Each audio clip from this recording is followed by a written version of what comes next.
All right. So I asked you to put together 5 things, if you had them, from the last couple of weeks. Did I say, what was it? What did I say? Month to last week? Spiritual things that have caught your ear and eye. How'd it go? How many did you come up with?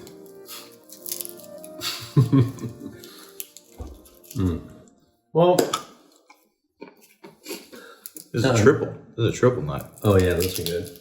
Bingo. Those are really good for the dogs because we've got 3 and it's like one Triple little nut. for each one, you know? Thick. Oh yeah, they love. You mean the dogs love these triple peanuts? Yeah. I mean, well, it's oh no, into the regular shells. This is like cardinal rule number 1. Like, you don't do this on a podcast. All right. Right? Yeah. All right. We could talk about the Bible stuff. I don't really have that much to report other than the story and the reason why, or and just the exercise or what I was kind of doing Tell me about it. So yeah, when my mom passed, my mom was she was a Christian and read. Well, if I don't need to start with that. Well, no, I love it. I just love that I'm opening a peanut while when my mom passed. Great. Yeah, when my mom passed, she left me her Bible. Yeah. And she'd always known that she was going to leave it for me. So she was making like notes in it and underlining certain things that she wanted to leave for me to check out. Papers from our family's history, like different pictures, a letter that my grandfather wrote to my grandmother, things like that when he was in war. So this Bible's pretty complete work, and it's actually right here. So look at that. And it's got all sorts of things in it, and this is awesome. It's pretty fun. And like, here's some old. Oh, this is a picture of me and my mom right there. That's cool, kind of fun. That's cute. Yeah. Aw, she's pretty. Oh, thanks. Yeah, she was pretty pretty. It's a cute picture. Thank you. So, I've been staring at this for years. I hadn't really decided to fumble through it very much until recently. So I kind of want to just kind of check it out and see what was left for me. And I haven't really had any sort of focus on reading the Bible since I was like a kid. So I thought it would be a cool exercise to kind of like check it out, see what it has to say, see what resonates with me and what doesn't. And then, so this is the paraphrased version, the Living Bible, which I don't know too much about the different variants of, the writing styles and how Bible is published in different formats. This seems to be one that is a little more digestible than, say, like the word for word scripture. I kind of wanted to kind of have like a new lease on the concept of just reading the Bible, and I kind of want to try to work on destigmatizing it even for myself. And so I wanted to get like my own little thing that was like just my version that I could like start from scratch and kind of make my own and like see what resonates and what doesn't. So I picked up this Bible. It's on Amazon. It's pretty sweet. It's a cool Bible. Yeah, it's pretty fun. It makes it kind of interesting. And there's different icons for the different stories that are within the thing here. You see the whale, and there's all sorts of cool stuff there. This is a little more, I think, what is this? The new English Standard Version. Okay. Yeah. So this feels like not as paraphrased, this feels a little more word for word. Yeah. So, but it is kind of fun to kind of check out a section and go back and forth and see like the differences. Oh, wow. And see like how the words can change. It's got a little like, is it like a writing area? Yeah, like for notes. Notes area. The pages are a little thin, so like I don't know, like that's how they should be. Yeah, but like I always had like Bibles always have like really thin. Yeah. Well, I mean, like I would be afraid to like write on it to like have it bleed through or something, Oh. But I guess they thought of that probably.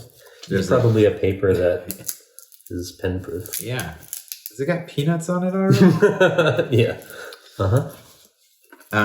Really cool. So, have you pulled anything that you've found interesting? Yeah, peanuts all over my shirt. Has anything? You said you haven't really dived in. I was checking out some passages in Isaiah, and I've been checking out John, because I guess the book of John is like a really solid explanation or embodiment of like who Jesus is and what he represents, and like, you know, kind of paints that picture apparently. So like that's going to be probably the next thing I wanted to kind of dive into and check out. But you know, I think the biggest thing that I noticed, really being on the periphery and kind of like really trying to come back in and check it out, was like, you know, just like that distinction between like the approach of the Old Testament, or like the intensity, and like it seemed like there's so much more anger and like reactive behavior, it seems like, from God.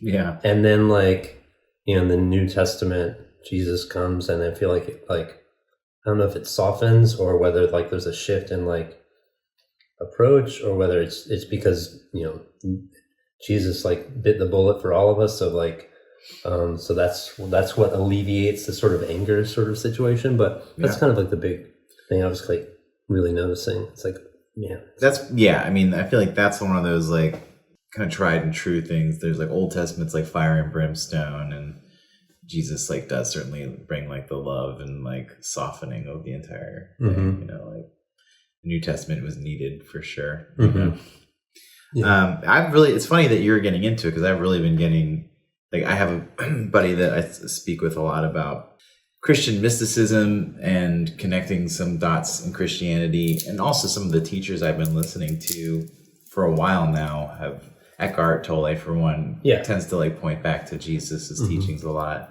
And my whole, I mean, I think even when you and I started working on this like a year ago, maybe, I don't know. I don't know if it's been a year. I don't know how long it's been.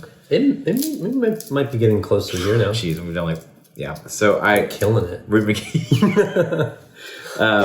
Like and subscribe. Please. I mean, we are dying out here. If you don't, we need more subscribers than this.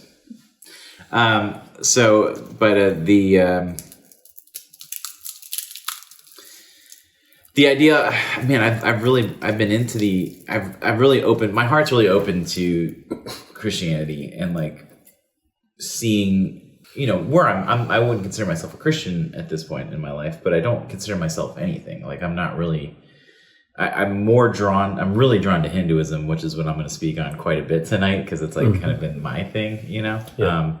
Because of Hinduism, I've been more open to Jesus too. I mean, Hindus see Jesus as, I mean, not all of them, but many of them see Jesus as an avatar of God, the same way Krishna is, or Shiva is, or, you know, it's all kind of pointing, or Ram, like all pointing to the same. I guess Shiva is not really an avatar, but you know, these other names that you hear, Ram and Krishna and Maharaji, like all the different folks that I'm into, just another avatar of God, you know.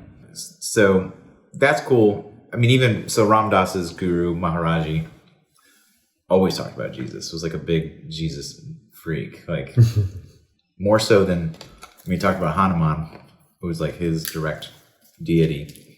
But like, I've heard tell that he was like he didn't care. He's like, don't worry about Hinduism. Like, he was like, just do like what Jesus does and you'll be good to go, sort of thing. Like, that was kind of his thing. So that's kind of cool. I mean, Ram Dass talks about Jesus a lot too. And so my connections with it were like phrases like, I make all things new. Like Jesus mentioning, I make all things new.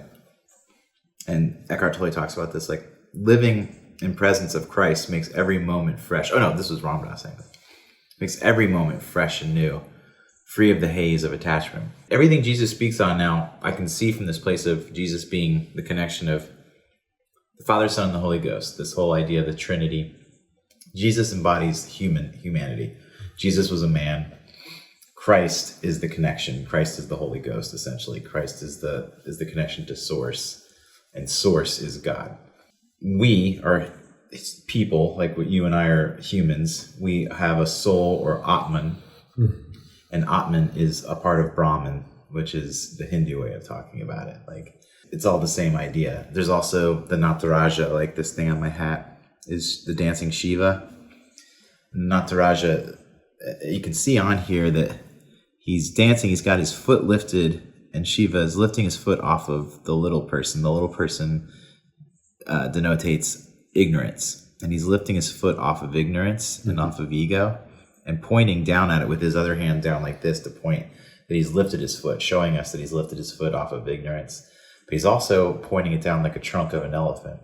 And Shiva's son was Ganesha, or Ganesh, the elephant god. So this is notating the same thing of Father, Son, and Holy Spirit as being one full thing here too. It's just this constant story that's being told. So I found it all to be really fascinating now. Like, now I see Jesus as being the same connection to consciousness. You know, he's just showing us this connection to source, this connection to consciousness, and God is the universe, the conscious experience, you know?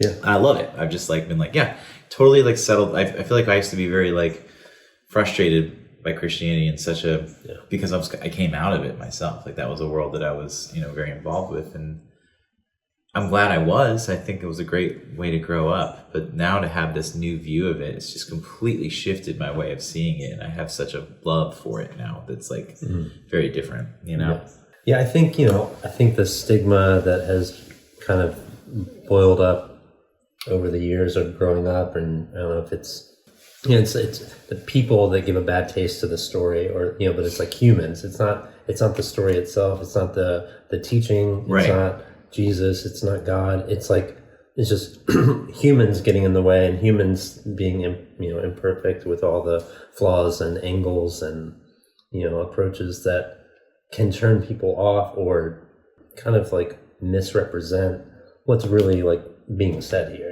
And so like, I think I've been really interested to like really like try to push all that stuff away. I'm just going to read these words and see how they make me feel. Yeah. And try to resonate and try to pull what the teaching is, into my practice.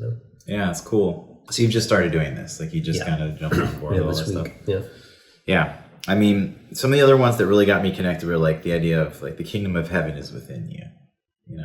We may have mentioned that before. Yeah. Love that. Love that phrase. Love the idea that Jesus says the kingdom of heaven is within you. Like, we don't have to, heaven's not out there, it's not up there, it's here. It's just with us constantly in our life, like in the lifetime we're living. Hell is here too. And hell is also been described as being separation from God. And if we're living outside of presence, if we're living away from awareness, away from being in the stillness that exists, we're living within ego, and ego separates us from God. When we let go of that and we come back to being source and just being in a still place, a lot of people would connect that with being in prayer or being, worshiping God.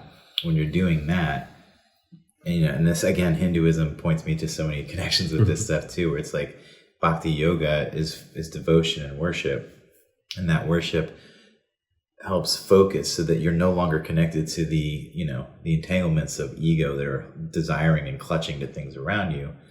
You're rather focused on God and the oneness and the completeness, Yeah, and even meditation for those that may or may not be in a place to kind of, go that far. Even just meditation by itself allows you to have, get to some presence and some calm and kind of slow things down a little bit. I see it as all the same thing. Yeah, it's the same sort of result. You can do one or the, here's been the hard thing is that I'm digging these little shallow puddles all over the place and not going quite diving into one place all the way. I'm okay with that for now. Between Buddhism, Hinduism, Christianity, atheism, like all the elements, like just science, all the different places that I'm kind of putting my focus. For now, it's me kind of like searching around. I'm mostly focused on like Shiva and Hinduism and stuff. That's kind of been my bigger thing. And even my meditation has kind of moved into some of that, which has been interesting. Cool. And some of the stuff I want to talk about as well. Sweet. But just even focusing on the breath and being in presence in meditation, for instance, and letting go of any sort of thought process, can be this place of like, there's real love and compassion that exists there beyond our mind. It's beyond our thinking mind. It's beyond our rationalizing mind. It's just this space, right?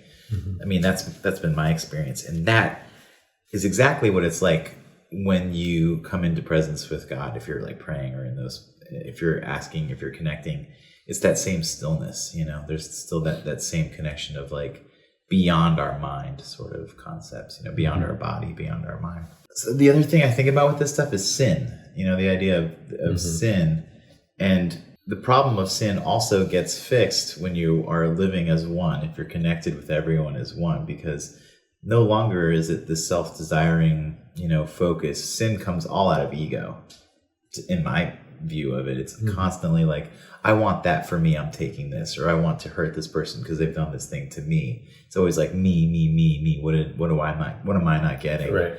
And it's driving desire, it's driving hurting other folks or hurting yourself or creating problems. And the sin is this, it became this, when to me what happened with Christianity in the West is it became duality. It became, there's God over here and we're over here, and we owe this guy something. He set everything up and he sent his son, and we were born and we were told like, hey, guess what? Jesus died for you, and you owe him big time, because otherwise you're going to hell. Mm-hmm. So there's like this end game scenario, and you didn't even make a deal, and suddenly you have to do all this work around it. And what's been so cool about seeing it from this new light was that I've shed all of that story off, and I'm saying, I don't owe anybody anything. God and I are working together. Like, I'm working together in tandem with God, and the connection I have with him, or it, is that it works through me. It's already there. I'm already in heaven. You know what I mean? Mm-hmm. So there's no longer this like I have to figure out how to get there so I can get there when I die. Death is immaterial to me. It doesn't matter. Mm-hmm. Mm-hmm. So that's been one of the coolest things about allowing Jesus, or the story of Jesus, back in, and understanding the Christ as being this connection to consciousness. Christ is consciousness, essentially. You know what I mean? Yeah. Christ consciousness. Yeah. I love the idea. It's been really cool. And the practice of being of service to others. Oh my gosh. Just like leaning into that in every way possible is like, that's just the way it feels good.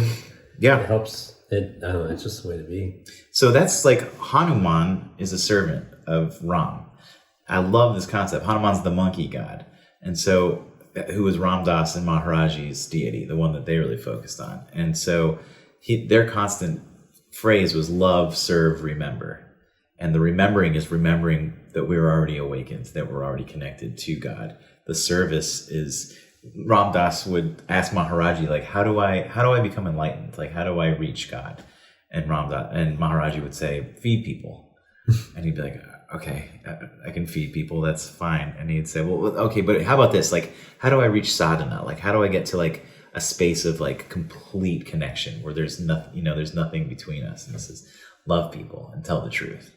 It was just the simplicity of like service and love, just constant, Yeah. And really that's all there is. Like, if we really bring it back into the fold, there's so much love and life that exists there, dude. It's crazy. Like, that's wild, because that kind of like is the exact sort of thing that they're talking about in the Isaiah passages I was fumbling through. I think it might be like 57 or 58 is where it starts, and it's pretty much like a person is speaking to, like, why aren't you impressed with my fasting or something? And it's kind of doing this, like, we fast for you and it still doesn't make you happy or something like that. Yeah.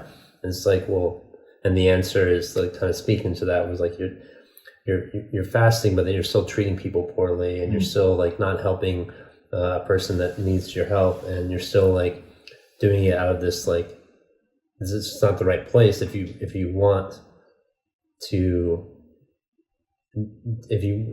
the result, then like be helpful, be of service to others, help the poor, help your family. And don't just do the fast to impress me while you're still yelling at people on the side or something. It's like it doesn't really check out that way. I just listened to a thing with Ram Dass talking about when he first started fasting, because it was something that he would see a lot with the spiritual people he was involved with. He was going to some Buddhist group, and they're like, well, he asked I don't remember who the teacher was, but he said, well, He said, you do fasting here, right? And he was like, right. He's like, and I think maybe that would be good for you, Ram Dass. You should fast for maybe 4 days, 3 or 4 days. And he's like, okay. He's like, well, how long do you fast? And he said, once a month I fast for 9 days. And Ram Dass said, okay, well, I'm a spiritual holy guy. I can do that. So we did. He went and fasted for 9 days. And every moment throughout the entire fast, he was thinking about Thanksgiving dinner the entire time. And he's like, I was thinking about gravy and turkey. And he said, the entire fasting. And I got through it. And I said at the end, oh, how good am I? I'm a good holy boy. I went through the whole fast. So then a couple years later, he had the same thing again. He said, I'm going to try and do another. This is a good opportunity for another fast. Oh. So he does it again. And the same thing. This time now, though, he's not quite as focused on the food. It's more, he sees that he's doing better. So now it's not, his ego's attached not to that he's attached to the food. It's attached to being such a good boy. He's doing such a good job at not thinking about food. And now it's attached to that. It's all about how his fasting was based on that. Then the third time he had a long fast, this was another few years later, he was so busy with his spiritual work during the fast, he wasn't thinking about any of it. It wasn't food or anything else. And he got through the first few days of it, and he said, the light bulb turned on. He said, this is fasting. This is the first time I've actually fasted. Everything else has been full of me desiring. This is the first time I've completely let go and been in spirit and not attached to anything else. And the fasting really exists only now, where I'm not holding on to any of the rest of it. So it's a very similar idea. Yeah. That's cool. Yeah. That's cool.